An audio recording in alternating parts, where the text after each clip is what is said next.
Paz seja convosco. Amém. Glórias ao Senhor, porque o Senhor permite que a gente esteja mais uma vez reunidos aqui para aprender um pouquinho mais do Senhor, aquele que tem todo o controle, todo o domínio. E por mais que nós nos sentemos aqui, nós nunca vamos conhecê-lo na sua inteireza, na sua integralidade. Ninguém vai poder dizer assim: olha, eu sei tudo disso sobre Deus. Não há essa possibilidade. O Senhor, Ele se revela na medida em que nós podemos absorver, que nós podemos entender e colocar em prática. E nesta manhã nós estamos com esse propósito. Nesse primeiro período nós vamos tratar sobre santidade, sem a qual ninguém verá o Senhor. O tema específico é o combate. Nós estamos já há alguns domingos falando sobre esse combate e nós vamos dar prosseguimento, como nós fazemos toda semana, fazendo um breve resumo para a gente poder aprumar e depois continuar a nossa jornada. Semana passada nós falamos um pouco sobre a fé, afirmando, da mesma maneira que Pedro falava, que ela é preciosa. Nós falamos que esse combate ele depende da fé. Nós lemos Hebreus capítulo 11, nós falamos da longa lista de heróis da fé que o Senhor relata, de homens e mulheres que estão na palavra, e todos quantos outros que não apareceram na Bíblia, mas que também são pessoas de fé. Fé que obteve vitórias. Através da fé no Senhor, vitórias elas foram conquistadas. Os crentes primitivos, primeiro século, segundo século, aqueles em especial que estavam ainda debaixo do domínio romano, eles eram pessoas que passaram toda a sorte de lutas, dificuldades, tribulações, perseguições, mortes escabrosas, mas que não titubearam, não vacilaram devido à fé. Quando nós olhamos o resto da história, o continuar da história, por exemplo, até a Reforma Protestante, há 500 anos atrás, a gente pensa que aquilo foi algo doce, foi algo tranquilo, mas também não foi. Pessoas foram mortas simplesmente por reclamarem, por acharem ruim, simplesmente por se levantarem com um outro tipo de pensamento. Estava dando uma aula na quinta-feira e um aluno, ele tinha uma outra opinião diferente da minha e ele ficou constrangido e eu falei, não tem que ficar constrangido. Nós somos seres humanos pensantes e nós temos direito a termos as nossas ideias, os nossos pensamentos. Deus não está aqui para fazer um monte de pessoas iguais aos reis ou iguais a Edilene. Não, são pessoas independentes que vão sim dar conta a Deus, mas que pensam. E aí aquele homem ele ficou um pouco mais tranquilo. Dentro da história reformana, protestante, aquelas pessoas também padeceram lutas, dificuldades e permaneceram firmes na fé. Não é algo único da época dos apóstolos, mas inclusive nos dias de hoje, são dias em que nós somos perseguidos pelos nossos pensamentos, pelas nossas ideologias, pelos nossos posicionamentos. Quando nós olhamos ideologia de gênero, quando nós olhamos homossexualismo, quando nós olhamos a sexualidade liberada entre crianças, jovens, e a gente se posiciona, as pessoas falam assim, vocês são muito duros, vocês são muito radicais. Na igreja, um pastor amigo meu, ele teve esse fim de semana para falar sobre família teocrática, em que ele começa a estabelecer alguns princípios bem rígidos em relação a posicionamento, papel do homem, papel da mulher, como que tem que se posicionar os jovens, crianças, algo bem duro e bem radical. E aí o que acontece é que as pessoas vão olhar para esse tipo de situação e falar assim, muito radical. Porque a gente está acostumado com um ritmo e uma tranquilidade na igreja em que você faz o que você quer, simplesmente importa que você venha, mas você faz o que você quer. E a palavra de Deus não fala dessa maneira. Lemos também em Lucas 17,5, na oração dos apóstolos junto ao Senhor, falando, aumenta-nos a fé. Uma fé que ela foi aumentada através da leitura da palavra. Não há um bálsamo, não há um cântaro, não há um anjo da fé em que ele vem e derrama sobre a sua vida. Não, a fé, ela é você meditar na palavra, e a fé, ela vem pelo ouvir, pelo meditar da palavra de Deus. Quando nós pedimos para o Senhor aumentar a nossa fé, nós estamos pedindo, Deus, dá fome da tua palavra, dá sede da tua palavra, dá desejo de eu, em vez de ficar 1 hora na frente da televisão, eu ficar 1 hora na frente da tua palavra. E quando nós vemos a vida dos homens, Muitos deles da igreja primitiva, muitos deles ao redor dos séculos que se precederam, a gente vê que esses homens, eles tinham 2, 3, 4, 5, 6, 7 horas de oração por dia. E aí a gente pode perguntar, uma pessoa começa e não faz mais nada? Não faz. E tem uma família destruída? Não tem. E aí você começa a olhar e falar, como é que essa pessoa administra esse tipo de coisa? Simplesmente pela fé. Se debruçando na presença do Senhor, sabendo que Ele está dedicando e gastando mais tempo, não como Marta, nas coisas que precisam ser feitas, mas na coisa mais importante, que é estar na presença do Senhor, e o Senhor Ele vai dando estratégias. Grandes teólogos como Jonathan Edwards, um homem de 1700, 1800, ele gastava 8 horas por dia de oração. E ele era casado, ele tinha 6, 7 filhos, todos os filhos, nenhum se perdeu, a casa dele era uma casa correta, alinhada, em que havia alimento, ele trabalhava, mas ele dedicava o seu tempo para a oração. E a gente perde tanto tempo em coisas que não têm sentido. Falamos também na semana passada que o cristianismo, o verdadeiro cristianismo, é um bom combate. E nós fizemos uma analogia do bom combate do cristianismo com a guerra. A guerra humana é uma guerra que parte normalmente de princípios de inveja, de alguém que usurpou alguma coisa. Simplesmente alguém foi prejudicado e você parte no sentido de retomar ou de tentar defender algo que você acha que é seu. E esse tipo de guerra aflora todo o sentimento mal do ser humano. E aí nós falamos de guerra do Vietnã, falamos de Primeira Guerra, de Segunda Guerra, o que e as atrocidades que os seres humanos faziam em nome daquela guerra. E falamos que a guerra espiritual, ela é diferente, porque ela desperta as coisas boas. Ela faz com que nós nos esvaziemos das nossas vontades, dos nossos desejos, possamos olhar para o outro, ao invés de olhar apenas para nós mesmos. Um combate como esse, apesar de não haver nos dias de hoje, no nosso Brasil, derramamento de sangue, ele é um combate duro, porque vai ao encontro do meu desejo, vai lutar contra o que eu quero, vai realizar o que o Senhor quer.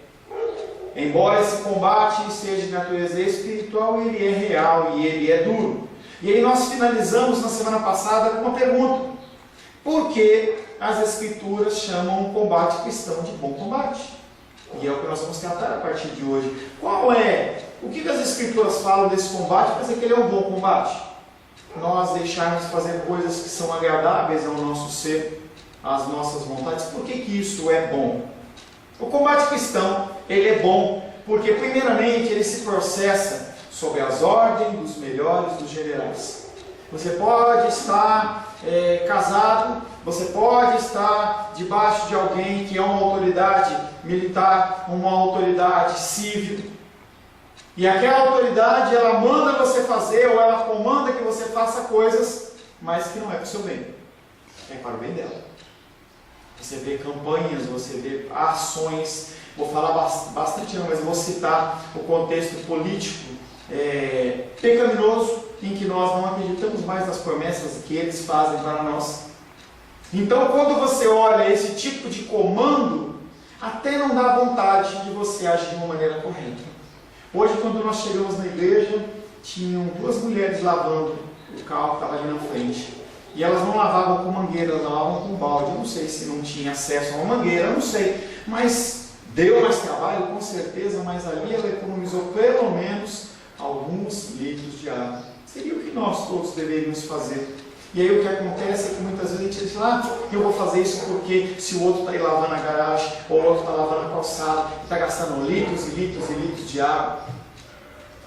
Ontem vim aqui na igreja para tentar arrumar a descarga dos homens que estavam vazando, não consegui, baixei a boia, deixei fechadinha. Quando eu vim ver hoje, na verdade, eu acabei regulando a boia de uma maneira correta.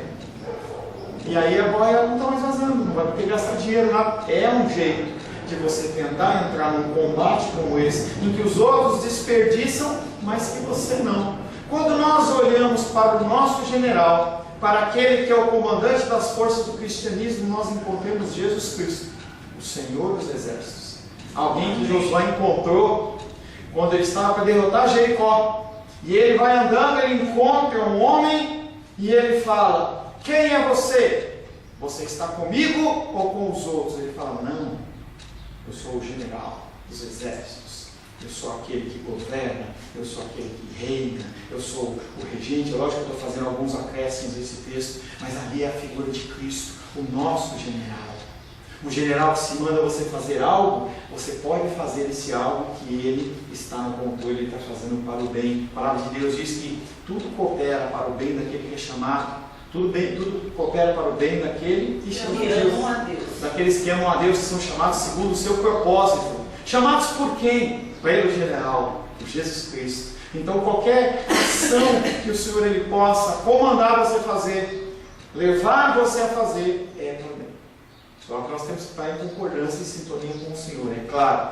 O líder e comandante de todos os crentes é o nosso divino Salvador, o Senhor Jesus Cristo, um Salvador dotado de sabedoria perfeita. Ele não se engana, ele não se equivoca, ele não deixa que a coisa aconteça fora do horário, mas acontece na hora correta. Ele é dotado do infinito amor e todo-poderoso. Ele nunca deixa de conduzir os seus comandados em triunfo. Você, em Cristo, é vitorioso. Mas, pastor, a minha dor, né, Rodinho? A minha dor, o meu incômodo, Jesus Cristo nos leva à vitória. Mas a minha dificuldade, XYZ, emocional, física, o Senhor nos conduz à vitória. Seus olhos estão fixos sobre todos os seus seguidores. Isso é importantíssimo. Não é alguém que vai privilegiar porque você é mais alto, é mais baixo, você tem mais dinheiro, menos dinheiro, porque o seu cabelo é liso, é crespo. Não, ele não vê esse tipo de coisa. Os olhos dele estão sobre todos os seus seguidores. Os olhos de Deus estão sobre toda a terra, olhando para os homens e o que eles fazem. Ele nunca erra em seus cálculos, ele jamais faz movimentos desnecessários, ele nunca erra, ele nunca se engana. Os seus olhos estão fixos sobre todos os seus seguidores, desde o maior até o menor. O mais humilde servo do seu exército não é esquecido. O mais fraco e doente deles é cuidado, relembrado, conservado em segurança para a salvação eterna. Esse tipo de declaração é algo que tem que nos mover a continuar caminhando para frente. É algo que, quando você se deparar na sua luta de dificuldade, você consegue olhar na frente. Você consegue olhar depois. Você consegue olhar depois. Você não fica fixo naquela luta, naquela dificuldade, naquela enfermidade, mas você sabe que um Senhor, um Deus Todo-Poderoso está aguardando e Ele vai conceder vitória a você. Você não vai ser deixado de lado, você não vai ser esquecido. As almas que Ele comprou e redimiu com o seu próprio sangue são por demais preciosas para se perderem e serem lançadas fora. E certamente isso indica que esse combate vale a pena e que esse combate é bom, porque Ele é o nosso general. O combate cristão também é bom, porque ele é realizado com a melhor das ajudas. Ainda que cada crente seja fraco em si mesmo, o Espírito Santo veio em nós habitar, e em nosso corpo se tornou o templo do Espírito de Deus. Você nunca está sozinho. As ações que você tem que desenvolver, as decisões que você tem que tomar, desde que você pare para orar, claro, sempre vai ser regida pelo Senhor. E quando você decidir de uma maneira errada, segundo a sua carne, o Espírito Santo ele continua habitando dentro do teu ser. Que nem a Rosângela orou, nós merecemos a ira, mas Ele concede a nós a sua misericórdia, através do sangue derramado na cruz do Calvário. Ele veio, o Espírito Santo veio em nós habitar e tornou-se dentro de nós templo do Espírito de Deus, escolhido por Deus Pai, lavado no sangue do Filho de Deus e renovado pelo Espírito Santo. Eu e você não nos lançamos no combate cristão por nossa conta e risco, Nós nunca estamos sozinhos em meio à luta.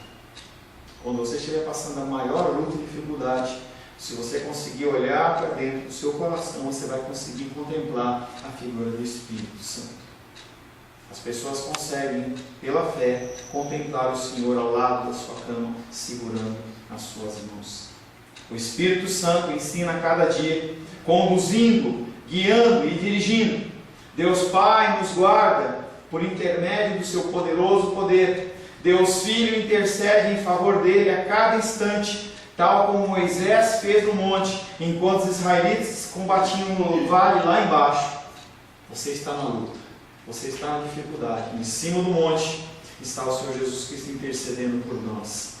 Naquela ocasião em que estava vendo o combate dos israelitas, Moisés, ele levantava as mãos, o povo vencia. Os braços começavam a cansar, ele ia descendo, o povo começava a perder. Colocaram Moisés sentado numa pedra, de um lado Josué, do outro lado não lembro quem que era, seguraram os braços. Acho que era Arão. Não sei, eu acho que pode ser. Eu não lembro se era Arão ou se era o outro lá que andava com Josué. Era Caleb, não sei. Era Josué e mais um. Levantavam os braços de Moisés, ele continuava a estabelecer a vitória sobre a vitória do povo de Israel contra os seus inimigos. O nosso Senhor não precisa de ninguém segurando os braços dele. O nosso Senhor, ele continua com as mãos dele intercedendo. Quando Satanás ele quer agir sobre a minha vida e a sua vida, ele vai ao Pai e fala assim: não pode mexer na vida da Rosângela, porque o meu sangue foi derramado pela vida dela. Os erros que ela cometeu foram cobertos com o meu sangue.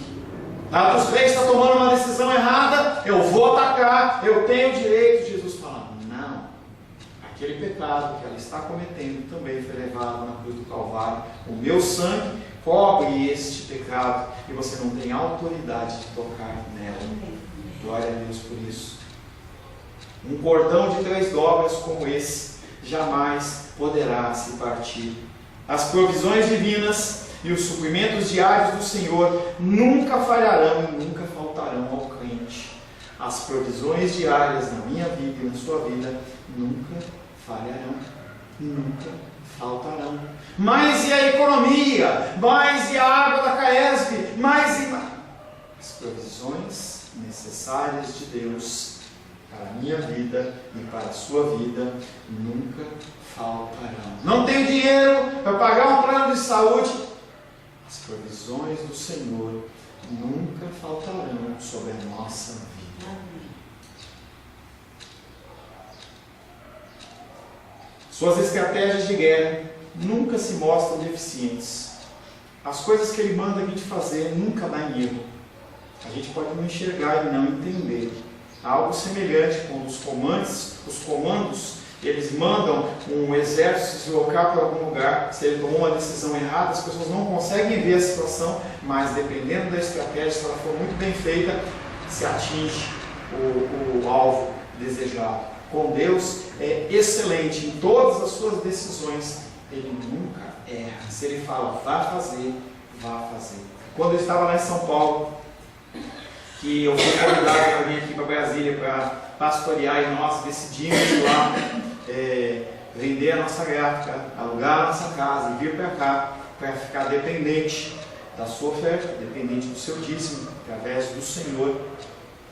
O meu coração às vezes se abala, o meu coração às vezes ele fica abalado. Outro dia eu peguei a oferta aqui, deu R$22, eu falei assim: Senhor, e agora? Chorei na presença do Senhor, e o Senhor me lembra essas verdades. Nunca a provisão falta. E aí o Senhor lembra: a minha estratégia, o meu comando nunca é errado. Então, se eu estou aqui hoje, é porque o Senhor assim o quis, e é com Ele. Seu pão e a sua água não faltam. Por mais fraco que apresente ser um crente, como se fosse um velho, ele se torna forte no Senhor, sendo capaz de realizar grandes feitos. Jesus Cristo disse: vocês que são meus descendentes, meus filhos, farão obras maiores e melhores do que eu fiz. Ele está falando da minha ação nessa terra, sua ação nessa terra. Voltando um pouquinho, o seu pão e a sua água não falham. E aí nós temos um exemplo maravilhoso do povo de Israel no deserto. Mais de 3 milhões de pessoas, debaixo do sol de aproximadamente 60 graus, sem água, sem alimento, e as pessoas sempre eram providas pelo Senhor.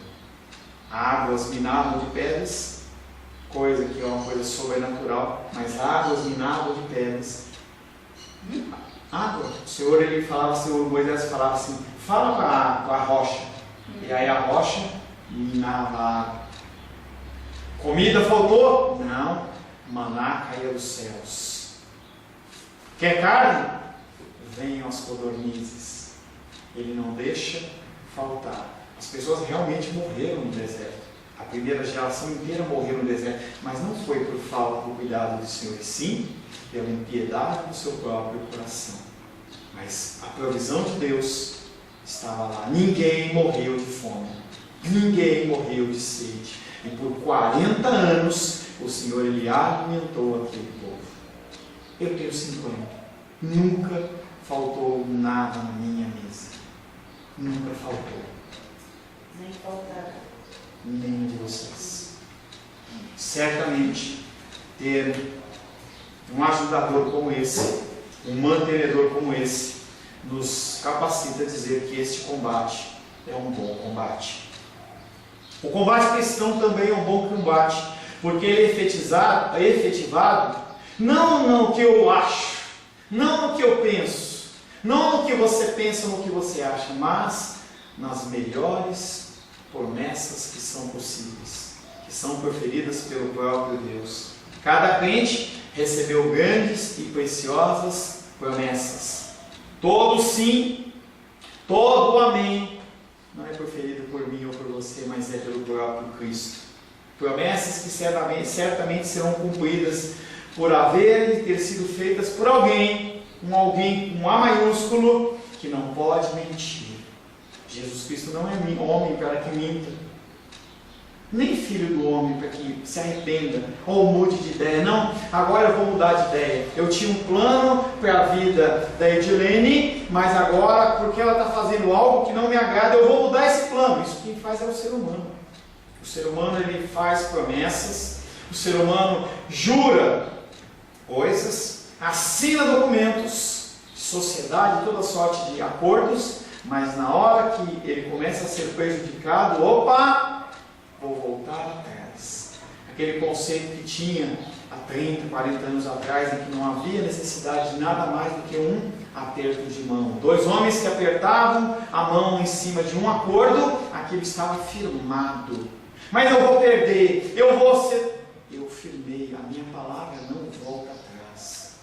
Você dá a sua palavra, se você dá a sua palavra, ela é suficiente. E a gente começa a se cercar de uma série de documentos que não valem absolutamente nada, porque as pessoas, elas não mantêm a sua palavra. Mas o nosso Deus, ele não mente e ele não volta atrás. Além disso, ele tem todo o poder para agir e prometer, porque ele quem cumpre. Eu posso prometer para você, eu falo assim, olha, eu prometo para você que no ano que vem nós vamos estar numa igreja em que vai ter 2, 3 ar-condicionado e você não vai passar calor, as cadeiras vão ser mais confortáveis, e eu não quero mentir, mas a situação muda e eu tenho que tomar outra decisão. Mas quando Deus promete, quando Ele fala algo para mim e para você, aquilo não volta atrás. Romanos 6,14. Rosângela.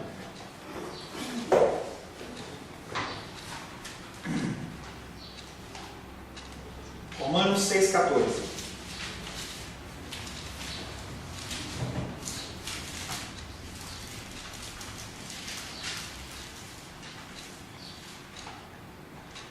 Porque o pecado não terá domínio sobre vós, pois não estáis debaixo da lei, e sim da graça. O que o apóstolo Paulo está falando? Em nome de Deus, que apesar das tentações elas nos assolarem, eles não nos dominam. O pecado, ele não nos domina. Nós temos autoridade para dizer não. Porque o pecado não terá domínio sobre vós. Vós quem? Em primeiro plano, a igreja de Roma. Segundo plano, eu e você. O pecado não tem domínio sobre nós. Rosângela ainda, Romanos 16, 20.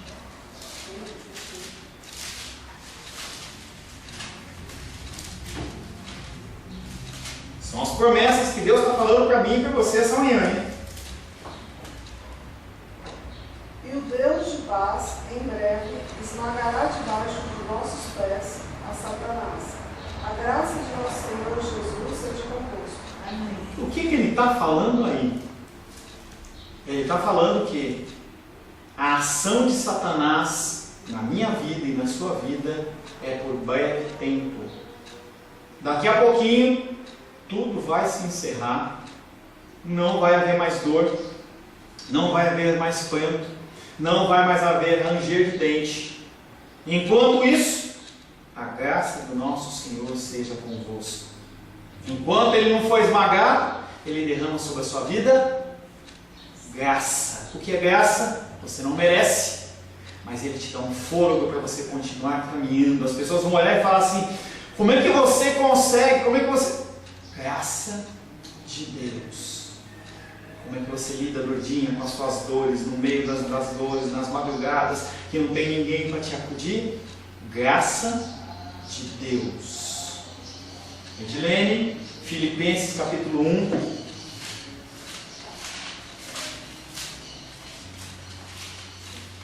Filipenses capítulo 1, verso 6. Repete as 3 primeiras palavras 2 vezes, por favor.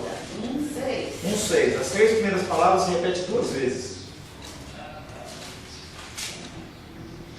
Estou plenamente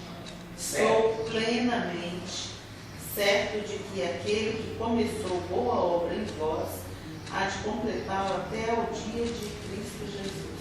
O que Paulo está falando? Você é uma obra em andamento. Alguns precisam ainda fazer o chão, outros precisam colocar alicerces, outros já estão em acabamento. Mas ele fala: estou bem certo, plenamente certo, não há sombra de dúvida que aquele que começou a boa obra, Jesus Cristo, a ação do Espírito Santo em vós, há de completá-la até o dia do Senhor. Ou seja, no dia mais importante, o dia do Senhor, em que nós vamos ter a passagem para a eternidade, para a condenação ou salvação, naquele dia o Senhor ele vai falar assim: está consumada a obra na vida da Rosângela, está consumada a obra na vida do Paulo, está consumada a obra na vida de cada cristão, cada ser humano que foi entregue nas mãos de Deus. Muito maravilhoso, porque esse dia de juízo, eu vou falar um pouquinho à noite também, esse dia de juízo as pessoas acham que vai ser um dia de algodão doce, e não vai ser. Não vai ser. Quando o Senhor se manifestou de uma maneira semelhante no Monte Sinai, o monte ele ficou coberto por nuvens branquinhas, tinha beija-flor, tinha arco-íris, não, nuvens negras cobriram o topo do monte, raios, e as pessoas morrendo de medo, ao ponto de chegar para Moisés e falar: Moisés, vai lá e ouve e fala para a gente, porque nós temos medo do que pode acontecer. Vai ser um dia de tristeza, um dia de amargura, um dia em que você vai poder contemplar todo o tempo que você desperdiçou, todas as vidas que mesmo debaixo da soberania de Deus foram colocadas no seu caminho para você falar do amor de Deus e você não falou, e você vai conseguir contemplar aquela pessoa indo para o inferno, e vai ser um momento amargo, um momento que vai ser só um momento. E aí o Senhor ele vai implantar no nosso coração, depois do julgamento, a justiça dele, para que nós possamos entender que mesmo o nosso filho, a nossa filha, o nosso pai, a nossa mãe, o nosso marido, a nossa esposa, que vá para esse caminho do inferno, nós vamos ter a certeza no nosso coração de que a coisa foi certa e justa, porque senão seria um segundo inferno na eternidade. Mas naquele momento do dia do Senhor, vai ser um momento de muita tristeza, muita dureza. Mas naquele dia, pela graça do Senhor, pelo amor do Senhor, você vai estar pronto. Uma boa obra. Uma obra concluída. Lourdinha, Isaías 43.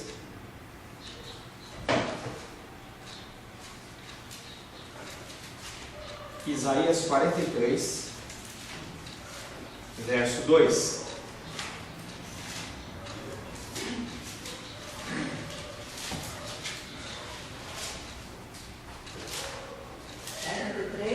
Isaías 43, verso 2.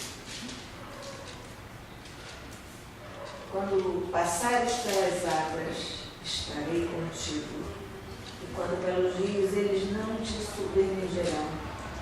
Quando passares pelo fogo, não te queimarás, nem a chama arderá em ti. O que ele está falando aí não é literal. Aí, pastor, você quando era mais novo, você se acidentou, então você vai para o inferno. Não é isso, gente. Aí ele está fazendo de algo simbólico, ele está falando que as lutas e dificuldades que vão acontecer na nossa vida, elas não serão para a nossa destruição, e nós vamos conseguir passar por ela vitoriosos. As lutas que cada um de nós passamos, e cada luta de cada um é singular, é ímpar, essa luta, ela não é para a tua destruição, e não permite que você não passe por ela, e sim que você consiga passar por ela. Lourdinha ainda, João capítulo 10, verso 28.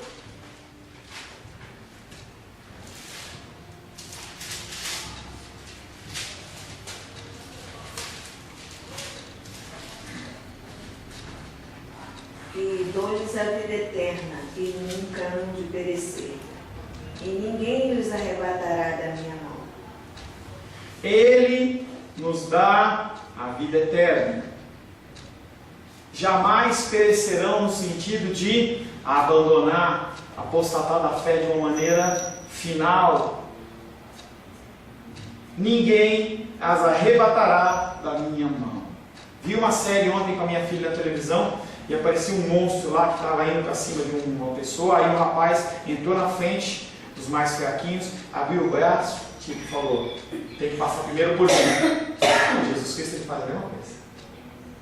Ele faz a mesma coisa. Vai tocar na Edilene, vai ter que passar por mim primeiro. Para que você consiga, para que o mundo, a carne, Satanás, consiga estabelecer um dano, como nós lemos em Isaías, tal que você abdique da sua vida, você não queira mais, você apostate para a fé, primeiro tem que passar por Cristo. E aí ele fala também em Romanos: nem altura, nem profundidade, nem o passado, nem o futuro, por vir, nem doença, nem enfermidade, nem falta de dinheiro, nem demônio de nenhuma sorte ou espécie, nada poderá separar do amor de Deus. É o que ele está falando nesse texto. Aquele que é dado na mão de Cristo, ele não lança fora. É algo que o Senhor usa o irmão Cláudio sempre para orar. Ele fala assim: Senhor, não nos lance fora da tua presença. Algo que Moisés identificou quando o povo fez o bezerro de ouro, e Deus falou assim: eu vou matar todo esse povo e vou construir uma nova geração, um novo povo a partir de você, Moisés. Não importa que demore mais tempo. E aí o Moisés não faz isso, Deus, ele começa ali e tal, e aí Deus fala: tá bom, eu vou mandar um anjo na presença de vocês. E eu não vou, porque se eu for eu vou destruir todo mundo. E aí Moisés olha para Deus e fala: Deus, não nos abandone, não saia da nossa presença. Como que a gente vai saber que a gente está andando numa posição correta se a gente não tiver o Senhor conosco? Que frase! Eu fiquei imaginando um diálogo desse de Moisés com Deus. Eu não sei se era uma voz audível, mas eu fico arrepiado em imaginar uma situação como essa, uma liberdade como Moisés tinha de falar com Deus, sem a figura de Cristo crucificado de uma maneira literal. E ele falava com Deus face a face. Quando Arão e Miriam vão questionar, Deus fala para ele assim: Com vocês eu falo através de profecias, mas com esse aqui eu falo, ó, face a face. Qual a diferença de Moisés para mim e para você? Nenhuma. Você pode fechar os seus olhos e falar com o Senhor. Talvez você não ouça como Moisés ouvia, mas você tem a liberdade de falar algo que os israelitas não tinham, mas você tem. Você pode orar de manhã, de tarde, de noite, de madrugada. Você pode orar no banheiro, tomando banho, com roupa, sem roupa, na rua. Você pode falar com o seu Senhor e com o seu Salvador. Palavras como essas valem o seu peso em ouro. Que talvez você não precise dessas palavras e dessas promessas neste momento, mas quando a luta vier, quando a água quiser te submergir, quando o fogo quiser te queimar, e você lembra de promessas como essa, você fala assim, eu estou com o Senhor. Hoje nós estamos em poucos na igreja. O Sebastião aí vai fazer prova da UAB, a Galena está viajando, e quando a família do Sebastião não vem, fica muito menos pessoas. A família deles é grande. Minha mamãe está viajando, está vindo visitar, mas o meu tio está lá com a minha tia. Diene deve estar com alguma dificuldade. E aí a gente olha, e eu fechava os olhos aqui, enquanto a gente estava cantando no louvor, e aí eu olhava assim, eu fiquei tão confortável, entendeu? E eu olhava assim, eu conseguia olhar com os olhos espirituais, vendo as cadeiras cheias, vendo a figura de Cristo conosco, porque é uma realidade.